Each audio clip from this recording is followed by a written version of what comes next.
Hello friends, today we are going to discuss about predicting violence in persons with mental illness, also called as Introduction to Risk Assessment. I am Dr. Suresh Badadmat, Professor of Psychiatry, working at NIMANS, Bangalore. Before I start my presentation, I would like to place this disclaimer. This presentation is for academic and training purpose only, not a substitute for professional opinion. For legal opinion, please do contact an advocate. For clinical opinion, please do contact a psychiatrist. Conflict of interest? None. In this video, I'm going to discuss about how to do prediction of violence in persons with mental illness, that is risk assessment, what are the fundamentals of risk assessment, and different types of risk assessments. The target audience for this video is psychiatrists, mental health professionals, doctors, nurses, psychiatric social worker, clinical psychologist, and medical social workers. Let's understand why we should do predicting violence in persons with mental illness. If you look at various legislation with regard to treatment of persons with mental illness, it revolves around considering a premise: a person with mental illness is dangerous to self and others. That means the person with mental illness can harm himself or else harm others. Hence, they need to be treated against their wish and will. Not only that, if you want to treat them against their wish and will, you are curtailing their liberty. To curtail their liberty, you need to have a legislation. Not only that, the legislation also need to be reasonable with regard to telling that yes, this person has mental illness, he may harm somebody else or himself. That prediction of harming somebody else, that is prediction of violence, that is the premise the whole mental health legislation revolves around. Although this is a very old premise and need to be discarded, but however, across the world, this premise continues to exist and it will be there. The premise which we understand is person with mental illness is dangerous to self and others is not acceptable by everyone. Although a minority of patients, like persons with mental illness who is having schizophrenia, bipolar disorder, or a substance abuse, person may have violence to self or others. It's very, very minor. But however, when you talk about a person with mental illness, it applies to almost 10 to 20% of the population across the globe. This perception of a person with mental illness is highly dangerous is not called for. But however, the law continues to exist to treat a person with mental illness who is highly dangerous to self and others, considering they may harm others or to themselves. That prediction of violence we are going to discuss in this video. Although I do not endorse this point, person with mental illness are dangerous to others or to themselves. Only very minority of the person with mental illness, at their height of mental illness, they may harm themselves or others. Not only that, they may not consider that they are ill and they may refuse treatment. In such a scenario, you need to predict, yes, these person are dangerous to self and others. Hence, we need to do risk assessment. At the same time, we may have to treat them, telling that they may not be able to care for themselves. Hence, this assessment of dangerousness for admitting them, treating them against their wish and will, by curtailing their liberty. That means we are entering into their fundamental rights. That means human rights of a person with mental illness. That means we need to have a proper assessment parameters saying that yes, they are dangerous to self or they are risk to harm to themselves or to others, or they may destroy somebody else's property. Hence, this prediction of violence is considered as a risk assessment in psychiatry. What is this risk? This is probability of an event that may occur or may not occur, or it can be simply defined as likelihood of something happening or may not happening. That means if a person with mental illness is there, what are the chances he may harm himself, harm others, or destroy the properties of his or somebody else? That is called as risk. Now the question is risk assessment. That means what are the chances he may harm himself or others? So risk assessment is the lifeline of the medical practice. If you consider any doctor in and day out, when he sees a patient, he will be doing risk assessment every minute. He'll be considering which medicine has to give, what are the benefit of this medicine, what are the risk of this medicine, what are the different illnesses this person is going through, whether this medicine will be safer to him, considering the person may have diabetes or may have hypertension. So this risk assessment is a fundamental of any good medical practice. So the doctor does day to day this risk assessment. That means if a person reports to you with an illness, now you have to start treatment. The treatment may be medication, may be biological therapies like electroconvulsive therapy, maybe transcranial magnetic stimulation, maybe operation, maybe even counseling. Considering this, what are the benefit of providing this treatment? What are the risk of providing treatment? At the same time, what are the risk of not providing treatment? What are the benefit of not providing treatment? These assessment has to be carried out day in and day out by a doctor. So risk assessment is every step is there in medical field. So that means you'll be not only assessing the risk of not providing treatment and providing treatment, also benefits of providing treatment and not providing treatment. So that means this risk assessment is inherently there in medical practice. Now, in psychiatry, it is not only the benefit and risks for him, the benefit and risk for the society also plays a role. A person with mental illness very rarely may become violent not only to his family members, but also to the society. Also, he may destroy the property.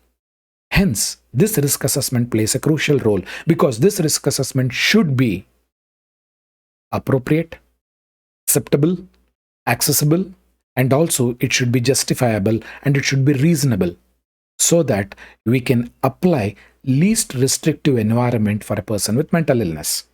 So risk assessment means here, risk of engaging in violence to self or others is the commonest question asked by various stakeholders in the treatment of persons with mental illness. Here we are trying to assess his risk of violence. That means we are assessing a human behavior. As you know, human behavior is very complex. Can we predict a person's behavior? It is simply impossible. Difficult to predict. Although it is very complex, we need to make an attempt whether this person is violent or not violent, whether he is able to take care of himself in the society or he may not be able to take care of himself. That risk assessment has to be done by psychiatrist. So the whole premise of assessing risk revolves around the assessment and management of risk of violence are the core issues revolving around the interface between the law and psychiatry. That means the law comes into picture here. A person with mental illness not only harming himself, not taking treatment, he may become liable of having himself injured, or else he may cause harm to others or destroy the property. So the whole premise of psychiatry revolves around this dangerousness. Now let's look into each definition of this risk assessment. Risk, as I mentioned earlier, is a likelihood of an adverse event or an outcome. In simple words, probability of an event to occur or the possibility of something bad happening. So there are various definitions are available depending upon the various dictionaries. But however, the best way to assess is risk is a likelihood of an adverse event or an outcome. What is the risk factors? These are those particular features, clinical variables or demographic variables alone or in combination may increase those risks. That means the possibility or the probability of having a bad outcome, depending upon these risk factors, it may increase or decrease. That means these are those factors that may increase the risk or susceptibility to having those outcomes. So that is considered as risk factors. Let's look at what is risk assessment. Risk assessment is an estimation of the likelihood of a particular adverse events occurring under particular circumstances with a specified period of time. That means if I say the risk assessment is done for a particular person at a particular time for a particular period. So that is, it is very specific, time specific, situation specific, and also period specific. So that risk assessment changes from an individual time to time depending upon various factors, depending upon his own factors, that is biological factors, environmental factors, social factors, and the stimuli around him. Now let's look at what is this risk management. Risk management aims to minimize this likelihood of an adverse event within the context of overall management of an individual to achieve the best possible outcome and deliver safe and appropriate effective care. Here, the risk management in simple way means you are going to assess the risk of a person becoming dangerous to himself or others. A. Reduce those risk factors which is going to increase the chances of likelihood of doing bad to others or to himself. Further, providing an effective care appropriately. That is what is called as risk management. Let's look into this predicting violence, that is risk assessment in psychiatry. Violence towards other, that is risk of harming others, is a common phenomena which is considered only in severe mental illness. At the height of illness, they may harm themselves or others. Sometimes we have seen, very rarely, sexual assault on children and women. Sometimes domestic violence.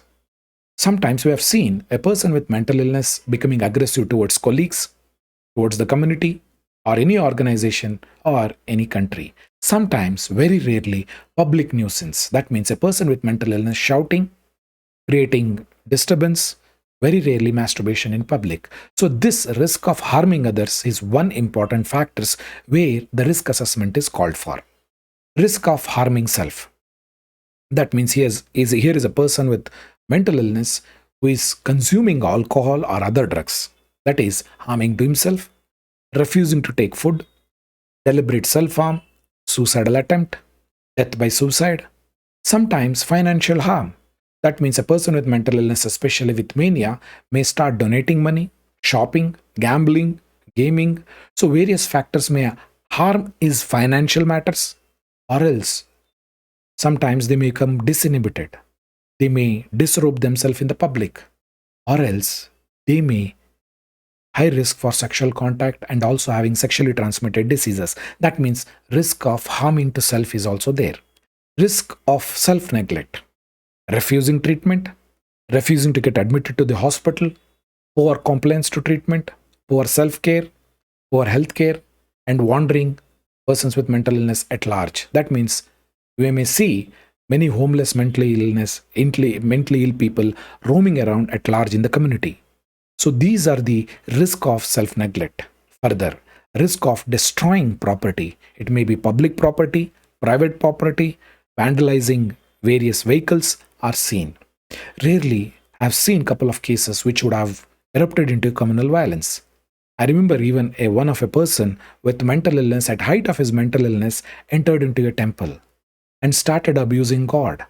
And the people from the community came outside, started beating this person, and it erupted into communal violence. That means a person with mental illness may sometime create a public communal violence. Hence, we need to be very careful. Risk assessment becomes very essential in such a scenario. Not only that, risk of recidivism. From forensic psychiatric perspective, imagine a person with mental illness has harmed somebody and he's been arrested, he's inside the prison. Now, if you need to give a bail, what are the risks of reoffending, harming others? Or suppose you want to give parole to him. What are the risks of harming others, harming himself? Suppose the person is asking for insanity defense plea, and if it is accepted, now the court will have a question. Can we allow him to stay in the community safely? Or before we release, after serving the sentence, whether is he safe in the community? That is the question we need to ask. And hence, the risk assessment plays a crucial role in this situation. Let's understand. Risk assessment is done to balance between the right of a person with mental illness versus right of the community at large.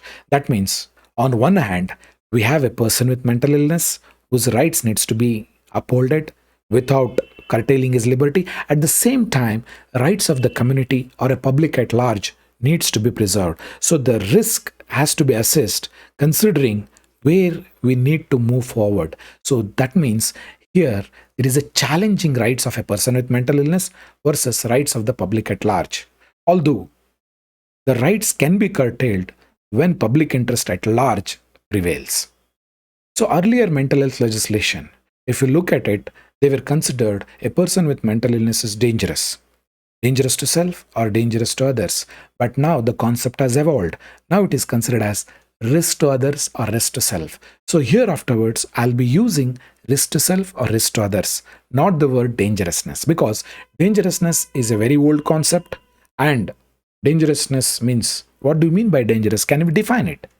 Is it the dangerous means he has to be violent, or else he has to be abusing people, or else what is that? So the dangerousness has to be removed. That is highly stigmatizing for a person with mental illness, and also further a person with mental illness will be discriminated. Hence we need to use this risk to self or others. Now let's look into the fundamentals of risk assessment, that is predicting violence. Risk assessment is like weather forecast. That means it is very difficult to predict accurately by 100%. If you are predicting a weather, it is predicted on various parameters or factors such as whether there is a past history of temperature drop at the same time in the same year, images captured by the satellite, what is the pressure, what is the temperature, what is the humidity. Based upon that weather forecast is done. That means prediction is done for next 1 to 2 days, maximum weeks. However, you cannot predict what will happen around 1 month from now. That means prediction is done from hours to days.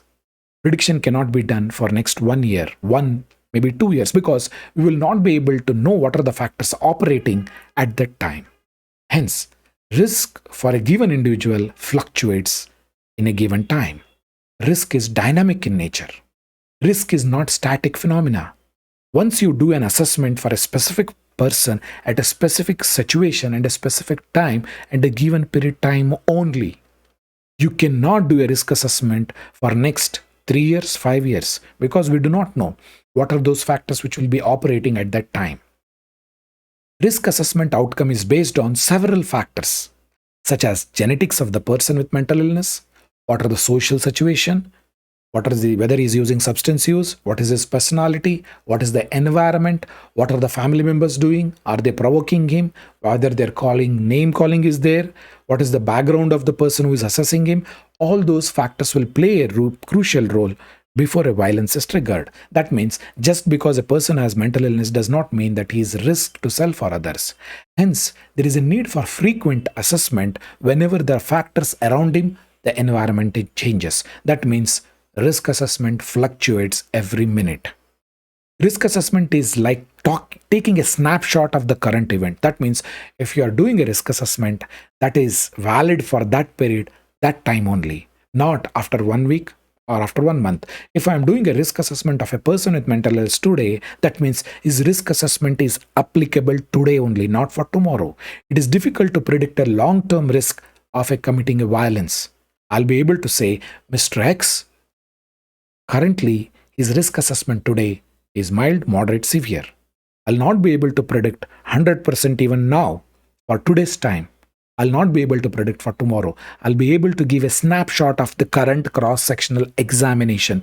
Please do keep this in mind. Risk assessment is cross-sectional at this point of time. Predicting violence for a long term is completely not possible. It is very difficult. At this point of time, we do not have that technology to predict the behavior of a human being for next 2 years, 3 years, or 4 years. Whatever assessment is cross-sectional at this point of time. Now let's look at the concept of prediction or risk assessment. One can only intervene with confidence if we know A causes B. That means Mr. A has an stimuli and the B is an outcome. That means A leads to B. Then only you'll be able to say A has happened, hence B is occurring. That is the outcome. If you look at this. Now let's move further. Unfortunately, A leading to B is a straight phenomena, linear phenomena. But in human behavior, it doesn't happen. There are various static factors like personality, past history of violence, substance abuse, maybe family members who are already provoking him, a family member has mental illness, or else psychosocial factors. So those static factors already playing a role in a Mr. A. Now there are certain dynamic factors. What are these dynamic factors? Imagine a person with mental illness. He has a mental illness. He has a stress at job, family problems are there, financial problems are there, or else he is not allowed to take leave. So there are various dynamic factors. So A lead to B is a simple understanding, but various environmental factors play a role. Those are dynamic factors. Static factors are those which has occurred in the past, or else the constitution of that Mr. X plays a role here. That means, in a simple word, it is very difficult to predict human behavior. But however, we can do the risk assessment. We can categorize a person because of these dynamic factors, because of the static factors. We consider Mr. X in the highest category of violence, or else moderate, or else low risk violence. So that means we will be able to categorize, but we will not be able to accurately say that Mr. X is going to commit a crime or violence in 1 week or next day. It's very difficult to say. So these dynamic factors play a crucial role in predicting violence. Risk assessment is short term, and we have, as per the research available, we can moderately predict. That means moderate risk assessment can be done. Accurate is not possible. That means if you are able to do a good risk assessment, you'll be able to predict the violence maybe 40 to 50% only. That means moderate prediction is allowed. But in long term, if you want to predict a person behavior, what he's going to do after 1 year, it is simply impossible, and the prediction becomes very, very low. That means your prediction or your risk assessment should be cross-sectional. Today, what is the risk assessment? Depending upon tomorrow, the risk assessment changed. Depending upon the variables would have changed. Hence, risk assessment is cross-sectional, snapshot, and today or tomorrow again you have to do risk assessment. So, minimizing the risk is a good clinical practice and good clinical management. So, to know the long term, whether this person is going to become violent or not, a repeated assessment has to be done. That means if you want to predict for longer duration, repeated risk assessment to be done, maybe every week, maybe every 2 days once. On that basis, you'll be able to predict future. As we know, past predicts future. So if you are able to predict for next 1 month, you'll be able to say next 1 month what may happen. So risk severity does not equals legal status. That means if a person is highly risk of committing a violence, that doesn't mean that you will charge him of a murder because he has not done it now. It is a risk only. That means risk severity does not equates to legal status. So that you need to understand. So risk prediction is not accurate. 100% it is not possible at all across the world. Risk assessment is a probability of event occurring. That means a reasonable estimate. At this point of time, a moderate estimate is possible by a good clinician. Risk assessment leads to the risk formulation and management. At this point of time, my dear friends, the risk assessment is moderate assessment. That means we will be able to do a good assessment by various instruments, by good clinical assessment, looking into the past history, looking at his personality history, considering his mental illness. We will be able to predict at this point of time about a person cross-sectionally. The risk assessment can be done moderately. One need to define, before we do the assessment, what are we assessing? Is he becoming violent to somebody else? Is going to sexually assault somebody else? Is going to destroy the property, or else is going to attempt suicide? That prediction can be done moderately. That means around 50% maximum. And all these issues will depend upon the quality of information what we are going to get. That means if we know about all the information about the person, about the personality, whether we have got a good quality information, consistency is there, and depending upon this information, we will be able to predict. If you got a wrong information, that means you'll be doing a wrong prediction. Hence, we need to train the human resources in prediction about the time, cost. All this plays a crucial role in risk assessment. Unless if you have a good human resources, trained human resources, if you have time in assessment, and also the cost plays a crucial role in risk assessment. Hence, please remember this, risk assessment is growing every day. There are new techniques are coming up. It is evolving. It is changing. And sometimes it is highly subjective in nature, depending upon the assessor. Imagine a assessor is from a different background. He considers a people from particular community is highly dangerous. That means he's going to err on the side of highly dangerousness. Imagine if you are doing an assessment of a person with mental illness who has done a sexual assault on a child. Definitely, the assessor's risk or bias will creep into this risk. Hence, the subjective domains also creep into this. Now, let's understand the risk management cycle. Risk management cycle starts with identifying a person. That means he is going to be a risk to self or others. That means you need to do the screening. Once you have done the screening, and yes, he has a person with mental illness, that means you have to do a thorough risk assessment. Thorough risk assessment takes a lot of time. Once you have done the risk assessment and you know this person has moderate risk or else high risk for committing a crime or committing a violence, or he is going to kill himself, or a death by suicide is there, that means you have to now do the management. Just doing assessment is not enough. Now you have to do the management. At the same time, you need to know what is the outcome of this intervention. And at the same time, as I mentioned, risk assessment is cross-sectional snapshot. Now you need to know whether how long this prediction or his violence is going to be sustaining. That means frequent monitoring and reviewing the situation has to be done on day-to-day basis. And finally, you need to mitigate those risk factors which is increasing that he is going to commit a violence. Hence, all these play a crucial role. Risk assessment variables, let's look into those. What are those variables which increases the likelihood of committing a crime? That means they are called as risk factors.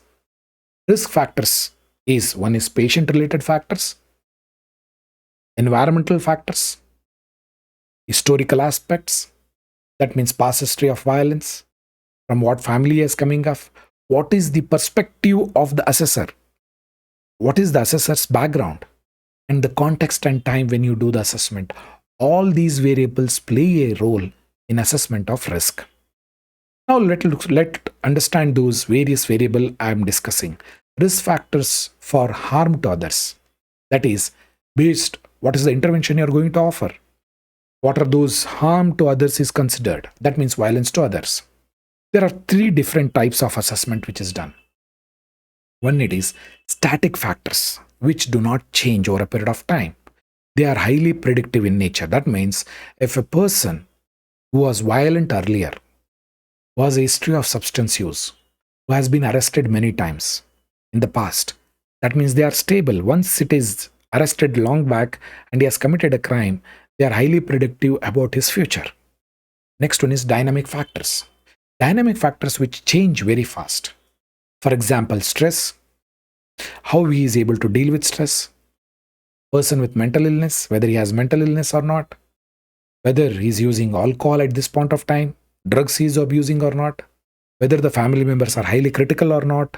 All these are dynamic factors which can be intervened. That means they have an intervention value.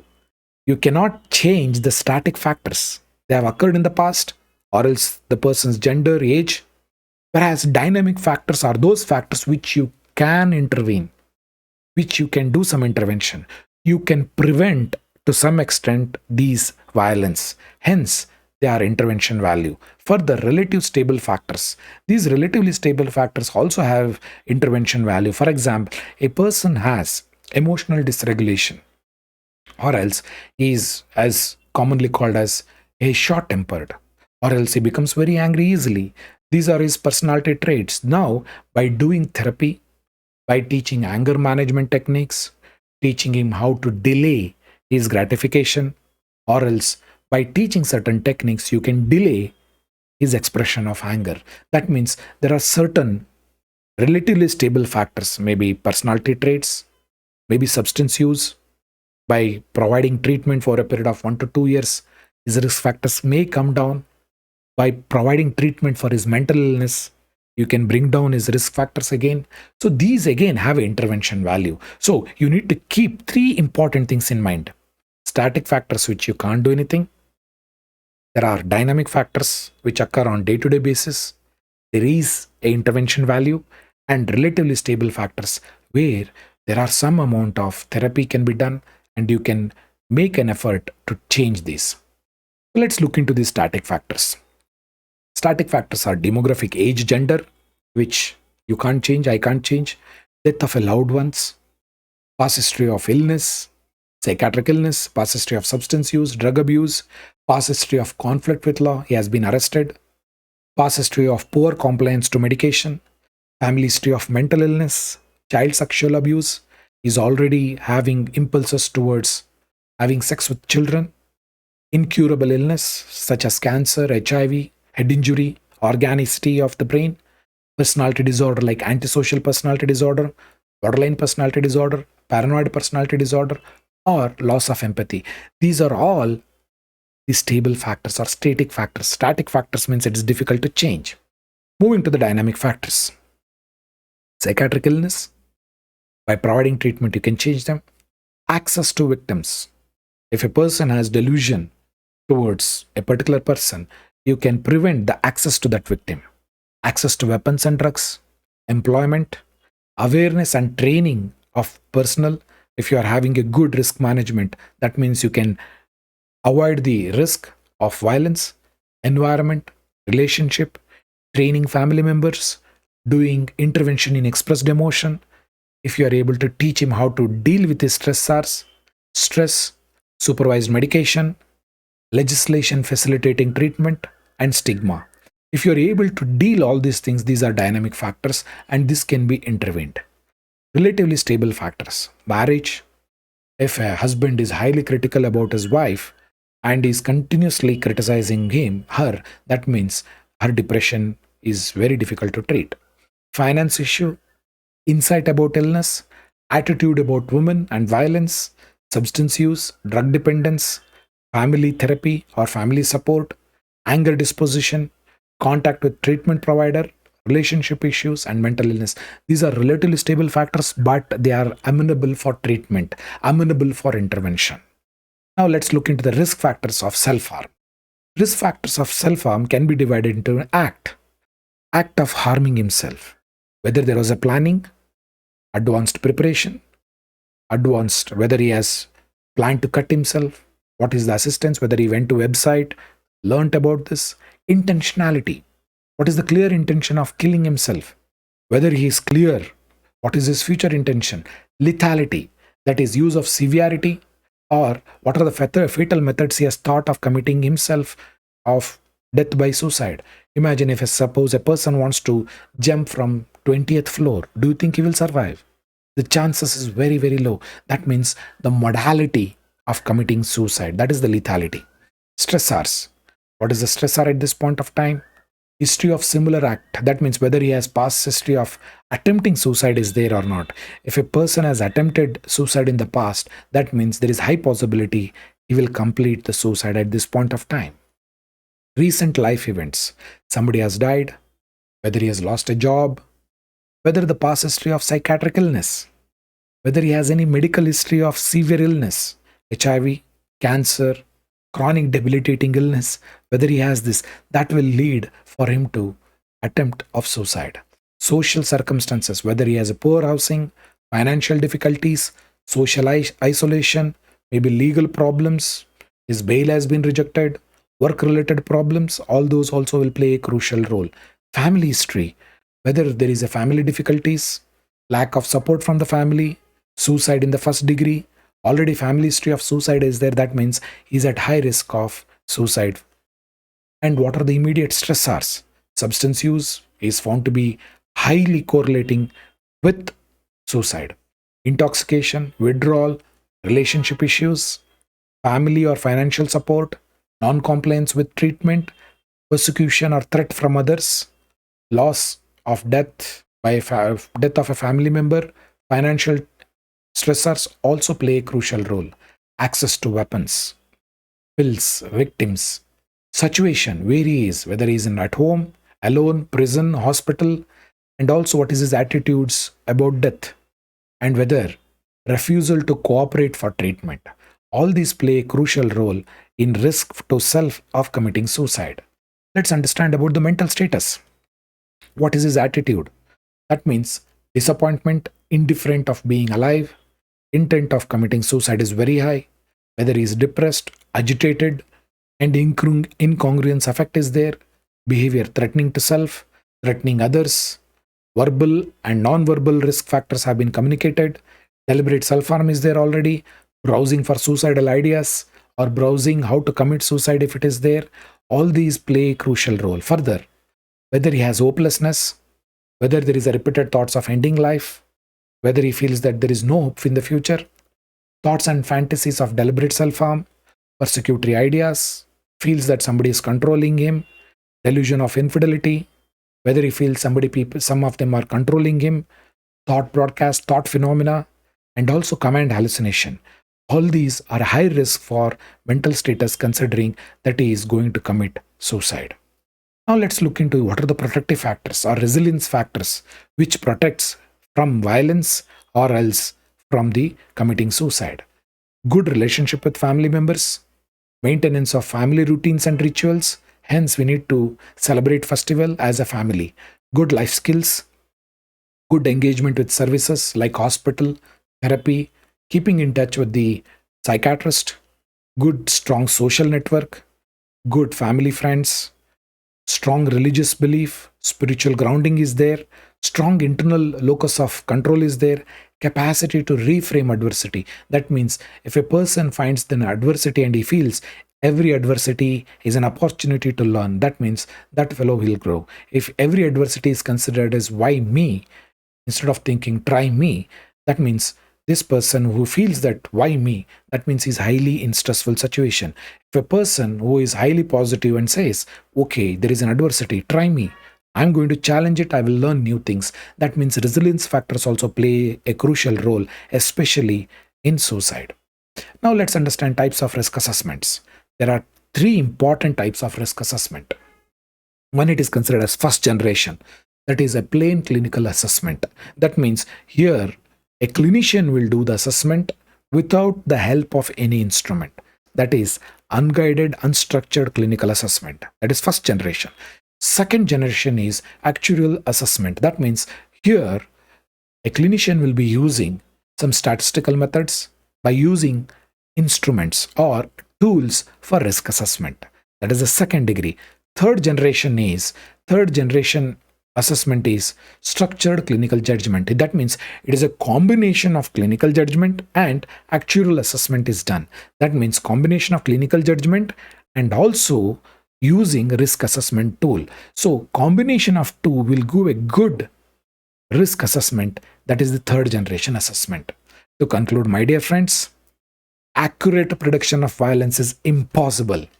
At this point of time, we do not have the technology to predict violence 100%. What we can do is risk assessment, whether this person falls into mild category of violence, moderate or severe. That means you can categorize a person into this category. But however, you will not be able to predict the violence 100%. That means we are predicting a human behavior, which is very difficult because human behavior is dependent upon various factors, not only the internal factor, environmental factor, depending upon the stimuli around him, about his past history of how he has interpreted the event. All those plays a very important role. Hence, to know the long effect of the prediction has to be done. That means you have to do multiple assessment has to be done to understand how is his behavior over a period of time. Hence, all these assessment depends upon quality of information we are going to get as a risk assessment. If you are able to get a good quality and good quantity of information, you'll be able to do moderate risk assessment. That means you'll be able to do a assessment and predict immoderately, not 100%. Hence, predicting violence is impossible. That you need to understand. What we do is risk assessment, assessing whether this person is, whether he is a low risk for violence, moderate risk for violence, or high risk for violence. That risk assessment is done by mental health professional. So, to conclude, my dear friends, no one can predict violence accurately. Only the probability of occurring an event can be estimated by risk. By assessing the risk factors, you will be categorizing into mild, moderate, and severe. So, thank you very much for giving your valuable time. Stay safe.